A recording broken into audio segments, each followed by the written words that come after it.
ঘুরতে ঘুরতে চলে আসলাম আমাদের বিশ্বনাথ থানাধীন উপজেলায় একটা সিংহের কাছ পশ্চিম গাঁয়ে যে পাতাসার যে মাজার রয়েছে। আর এই মাজার সম্পর্কে আজকে আপনাদের সামনে আমরা তথ্য ধরে তুলবো। আমার পিছনে রয়েছে ঐতিহ্যবাহী একটা ব্রিটিশ আমলের একটা বটগাছ। আর এই চতুর্দিকে রয়েছে পাকা জায়গা।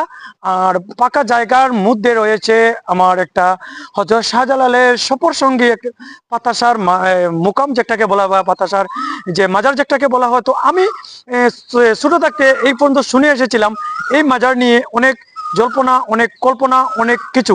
তো আসলে এই অনেক কিছু কথার মধ্যে রয়েছে অনেক আলোকিত বিষয়। যে আলোকিত বিষয়টা আমরা জানার চেষ্টা করব।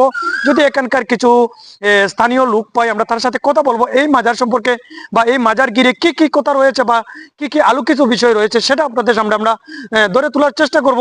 আর এই মাজারটি বর্তমানে অবস্থানে রয়েছে আমাদের বিশ্বনাথ থানার সিংহের কাছের পশ্চিম সিংহের কাছের যে ভিতরে মাজারটা রয়েছে, মাজারটা অবস্থিত আমাদের যে এখানে রয়েছেন আমার সাথে রয়েছেন আজ দুইজন কন্টেন্ট ক্রিয়েটর, আবু সুফিয়ান এবং আরেকজন রয়েছেন Muhibur Rahman, funny content creator. আমরা দুজনকে নিয়ে আমরা আজকে এসেছি এই মাজার সম্পর্কে জানার জন্য, এই মাজার সম্পর্কে তথ্য তুলে ধরার জন্য। আপনারা এর চাইতে যদি আপনারা কোনো কিছু তথ্য আমরা জেনে থাকেন আমাদের কমেন্টে আপনারা জানিয়ে দিবেন। এখানে রয়েছেন আমার একজন বড় ভাই আবু সুফিয়ান, উনি একজন কন্টেন্ট ক্রিয়েটর। উনি রয়েছেন আমার মুহিবুর রহমান, উনি ফানি কন্টেন্ট ক্রিয়েটর। আমরা সবই মিলে আজকে এসেছি আমাদের সিংহের কাছ ঐতিহ্যবাহী একটা পাতাসার মাজারে। আর এই মাজার সম্পর্কে যে কথাগুলো রয়েছে যদি এখানের কোনো বাসিন্দারা পাই আমরা সামনে তুলে ধরবো। ভালো থাকবেন, সুস্থ থাকবেন, আল্লাহ হাফিজ।